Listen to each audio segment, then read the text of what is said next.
Bruno, can you take us through some of the notable investments that you've had in agriculture at DEG, and also talk about how your institution and other development financing institutions can partner with the private sector to further develop an investable pipeline in the agribusiness?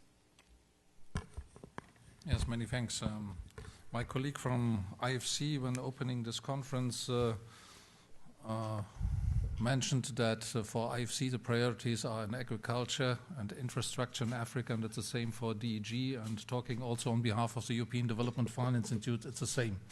Why infrastructure? Because agriculture development cannot be achieved on a sustainable basis if we do not have the infrastructure in place, so that's crucial. And why agriculture? Because looking at the African continent, there's a vast potential, because we have seen a lot of agricultural land which is not being used so far, or is severely underused.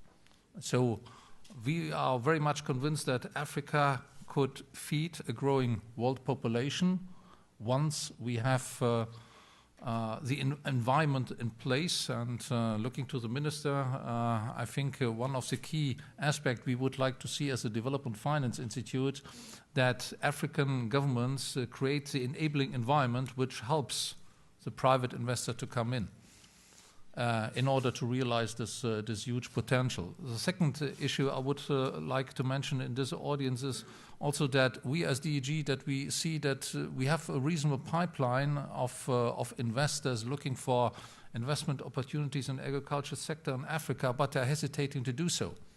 Because whenever they are trying to invest in agribusiness in Africa, they are criticized by civil society as promoting land grabbing. And this by itself is a major investment obstacle to Africa. So in the agriculture sector, what we as DEG are doing, we have a very broad range of activities in Africa. We are investing and in farming, and I would leave it to Lutaf, which is our partner for many, many years, to elaborate a little bit more on that, also in the context of Côte d'Ivoire. But we are also helping in developing integrated agricultural development.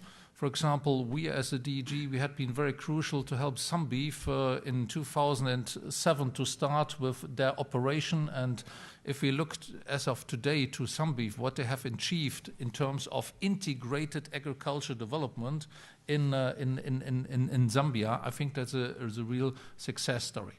Although it's still being criticized by non-governmental organizations. I have to stick once again to that. And we are very much also involved in creating value added.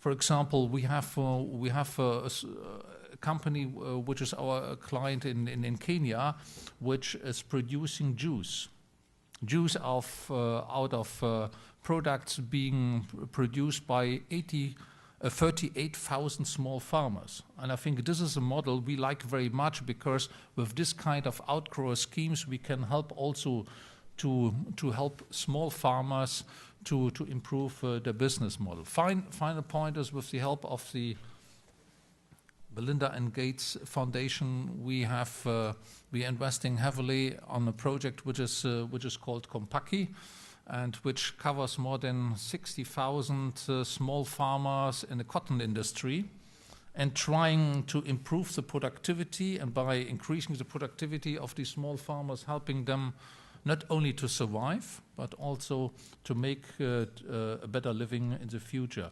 So there's a broad range of activities, from agribusiness to supporting industry to dealing with small farmers, and I think this reflects very much what we as DFI are like in Africa to do in order to promote much more agricultural development in Africa. Doing business in Africa, you can't afford to be without Africa Investor.